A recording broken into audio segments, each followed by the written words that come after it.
The Diplomat's mission. The Varelian Prime sun filtered through the crystalline dome of the Galactic Concord Hall, casting rainbow streaks across the marble floor. Ambassador Elena Myles stood at the heart of it all, poised, commanding, and wrapped in a robe that bore the subtle insignia of the Human Federation. Around her, representatives of 37 species murmured and shifted, awaiting the final declaration of peace. Elena tapped her wrist pad, sending the final draft of the treaty to the public record. "This is not just an agreement," she said, voice calm but resonant. "It is a commitment to peace after decades of territorial disputes. We will no longer count progress in blood." Scattered applause echoed through the chamber, but the representatives of the Zarythian Empire remained still. Their delegation, cloaked in black and silver, watched with reptilian stillness. At their center sat High Minister Vorkal, eyes unblinking, mandibles clicking once. "You speak as though this summit marks the end of war," Vorkal said. "Yet your federation expands ever outward, colonizing systems within the Empire's sphere." Elena did not blink. Those systems were uninhabited. The expansion was peaceful. "If the Zarythian Empire desires joint oversight, we desire compliance," Vorkal interrupted and stood. "The Zarythian Empire does not negotiate under threat." She held her ground. "And yet here you are." Gasps rippled through the hall. Elena's tone remained diplomatic, but her words cut sharp. She wasn't just negotiating. She was maneuvering, and it was working. Smaller systems, previously neutral, were shifting toward humanity's influence. The Zarythians, proud and paranoid, saw it as a loss of face. That night, a state dinner was held in the Silver Spire, Varelian Prime's diplomatic palace. It was Elena's last. The dining hall shimmered with opulence. Crystal decanters, alien delicacies, and dignitaries lined the long black stone table. Elena raised a glass of clear emerald wine, toasting a future of mutual respect and shared prosperity. Moments later, her vision blurred. She had been poisoned. Security bots flooded the room, but they did nothing to protect her. Zarythian guards, already stationed inside, declared her a traitor, accusing her of plotting to assassinate Vorkal. The entire event had been staged. Elena stood, swaying slightly, her voice slow from the neurotoxin. This is madness." Vorkal approached, not with rage, but triumph. "You sowed division in our empire. Now your death will unite us." She collapsed to her knees as a Zarythian soldier activated a hollow recorder. Her execution would be a message. As her head was forced down, Elena looked directly into the camera. "My daughter," she whispered, lips barely moving, "don't let this go unanswered." On the fringes of human space, far from any diplomatic channel or media circuit, Aria Myles sat cross-legged in the shadows of a derelict cargo freighter. She was in the middle of a low-orbit hunt, a pirate den she'd tracked for months. Her comlink buzzed. "Aria, it's the ambassador. Your mother. You need to see this." She tapped her hollow display. The screen came to life. She watched it all. The false accusation. The laughter of Vorkal. The ceremonial blade. Her mother's final words. Aria said nothing. She rose, picked up her rifle, and shot the pirate leader in the head. Then she disappeared. Back on Earth, flags were lowered. Speeches were made. Human leadership condemned the tragic loss, but offered no military response. The Federation Council issued a formal protest to the Zarythian Empire. No war was declared. No ships were launched. It was a cold decision, strategic, political, and safe. But not all humans are safe, especially not the ones trained to vanish. In a sealed facility beneath Europa's icy crust, a security alert blinked red. Clearance level Omega breach. A file labeled Obsidian Protocol. Code Hawk had been accessed and copied.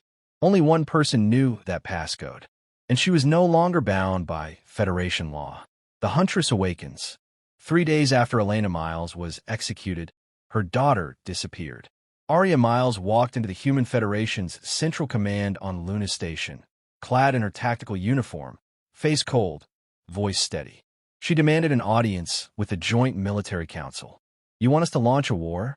Admiral Trayson asked, arching a graying eyebrow. For one woman? For a diplomat murdered on neutral ground? For a peace summit that turned into a stage for butchery?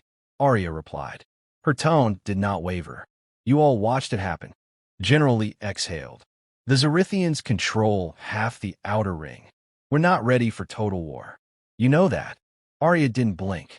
Then let me do what needs to be done. Quietly, Admiral Trace shook his head.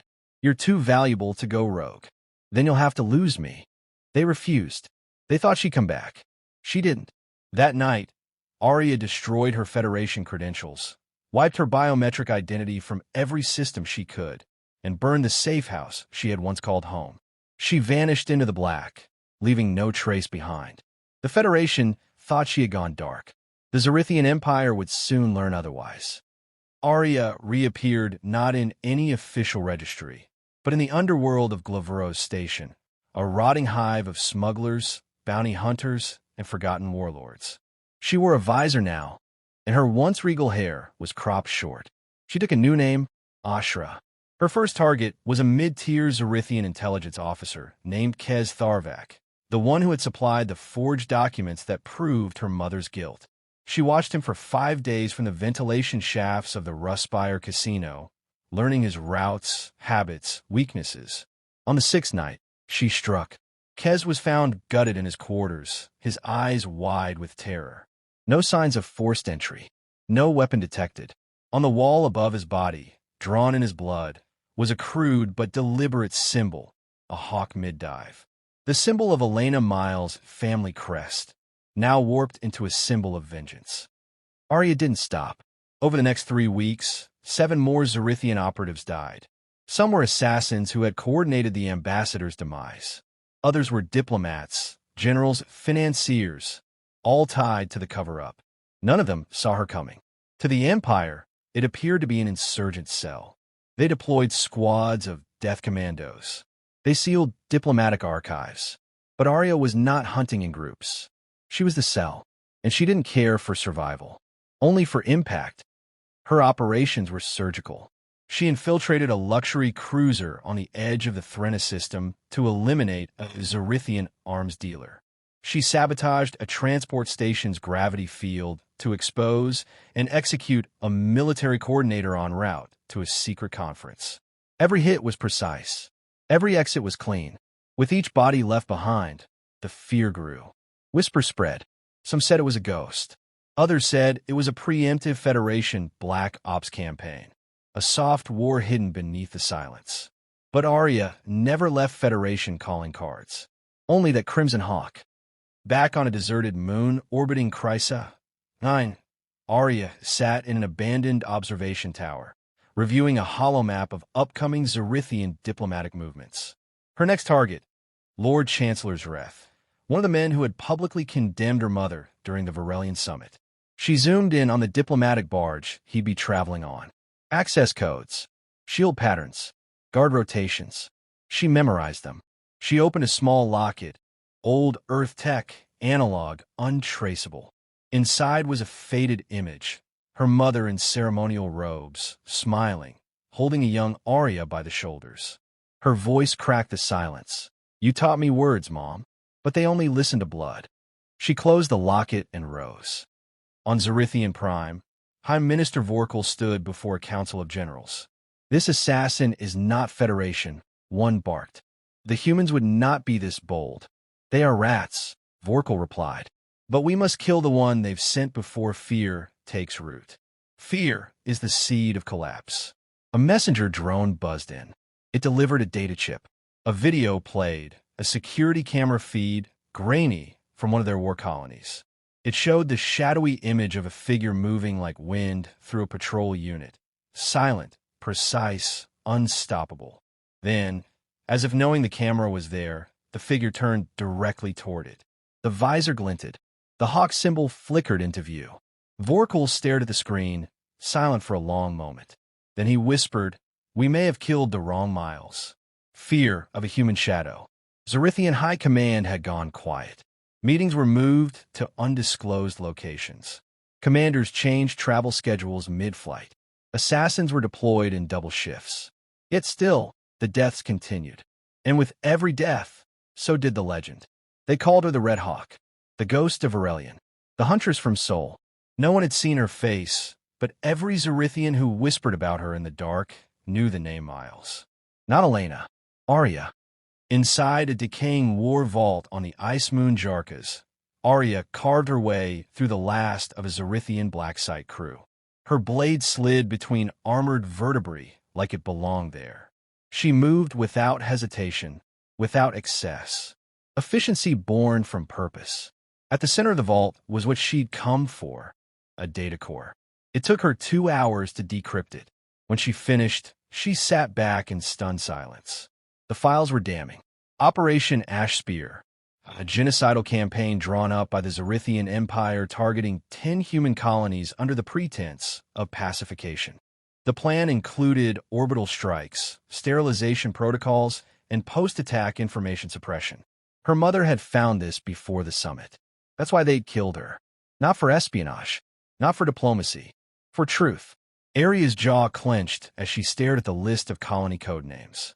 She recognized several. One of them had been her childhood home. A memory came unbidden, her mother reading from an old Earth novel, her voice warm. In the face of evil, silence is betrayal. Aria rose. This wasn't about revenge anymore. This was war. The Zarythian propaganda machine tried to control the narrative. They called the killings isolated terrorist acts. They accused human extremists. They even offered peace talks, not to make peace, but to bait the assassin. But Aria didn't answer with words.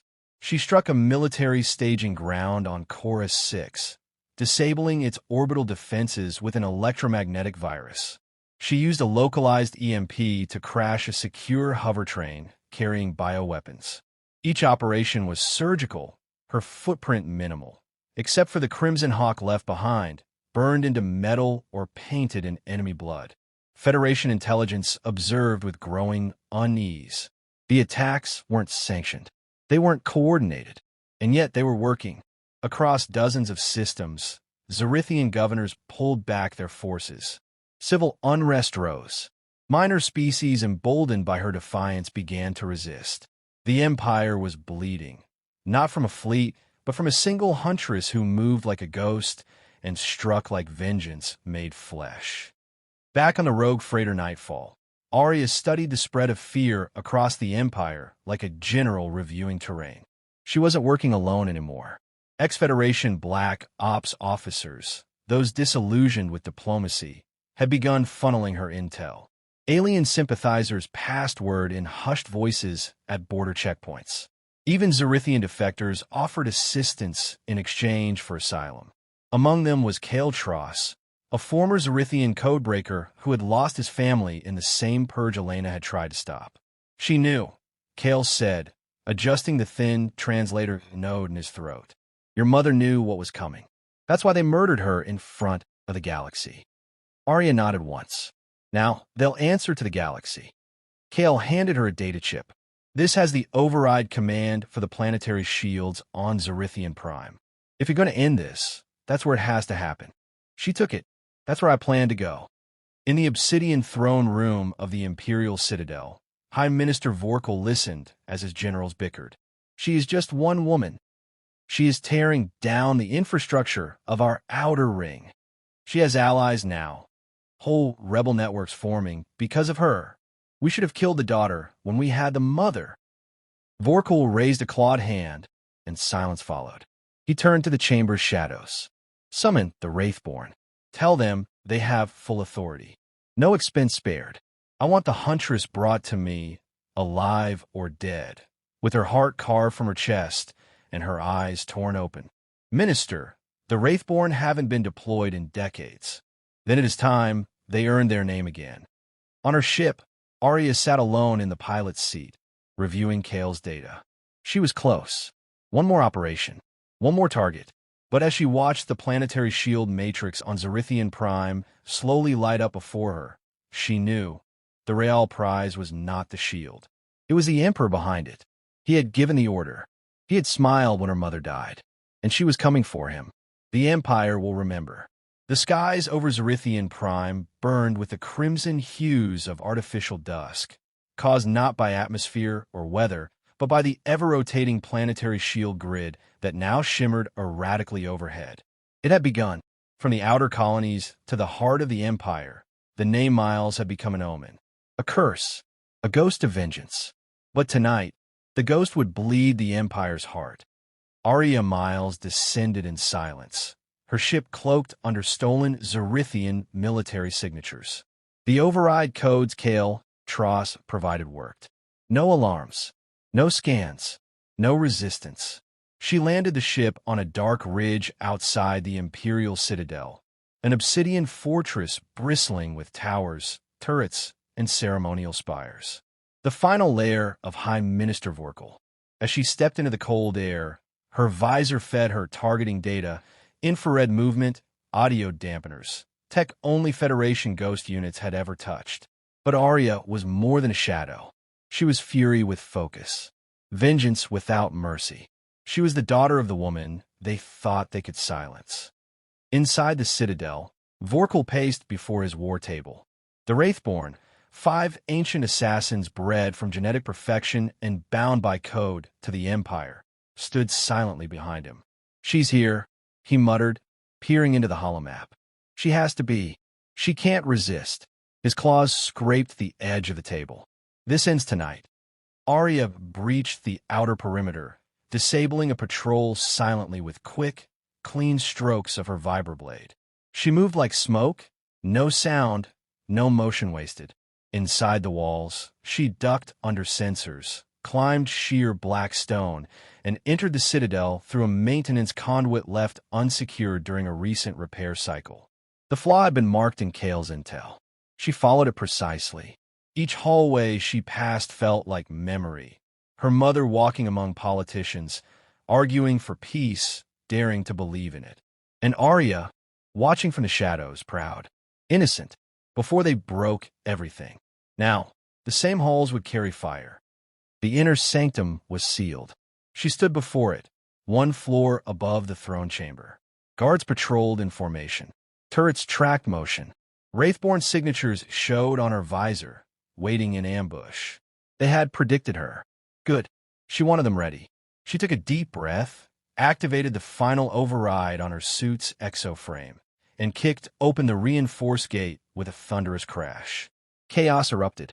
The guards opened fire, plasma bolts flashing through smoke, but Aria was already moving. She dropped the first 2 before the third could shout. A grenade rolled under a turret. A shield generator overloaded. And then the Wraithborn came. They struck as one, fluid, brutal, inhumanly fast. But Aria had trained with the Federation's best, hunted pirates through gas giants, survived kill squads, and vacuum traps. She met the first with a rising knife hand strike that cracked its jaw and broke the cybernetic spine. She dodged the second, slid under its blade, and fired 2 shots into its knee joint, then 1 through its throat. The third and fourth came together. Aria threw a smoke charge, vanished into the ceiling vents, and reappeared behind them, explosives already primed. 2 sharp detonations ended them. The last Wraithborn lunged. Aria met him head-on. Blades clashed. Sparks flew. Metal shrieked. He slammed her against the wall, but she grabbed his arm, redirected his force, and drove a hidden blade through his heart core. He fell without a sound. Silence returned, and beyond the last door, Vorkal waited. Aria entered the throne chamber, blood-streaked and silent. Vorkal stood alone, draped in ceremonial armor, eyes burning. "You," he growled, "are a parasite. One insect. One child of a diplomat. Do you think any of this changes the course of the galaxy?" Aria didn't reply. She simply walked forward. "Your mother begged," he sneered. "Not for her life, but for yours. I wonder if she would have wanted you to become this." Aria stopped a meter away. She died for truth. She died for arrogance. Aria drew her blade. "Then you'll die for pride."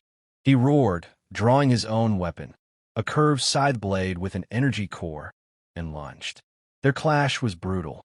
Vorkal was stronger, faster than she'd expected, driven by fury.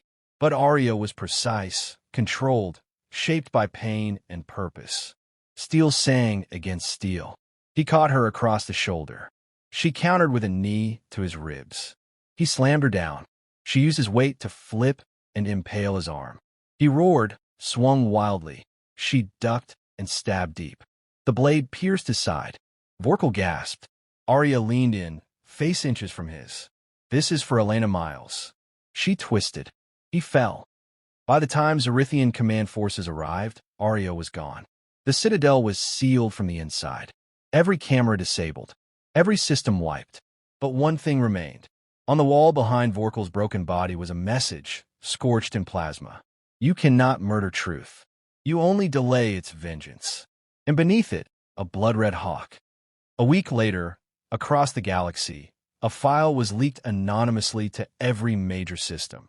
The complete Operation Ashbeer dossier, including footage of Elena Myles' execution and evidence of Zarythian war plans. The galaxy ignited. Empires fractured. And in the deep silence of space, far beyond any known beacon, a lone ship drifted through the dark. In its cockpit sat a woman watching the stars, her face lit by the faint glow of a family locket.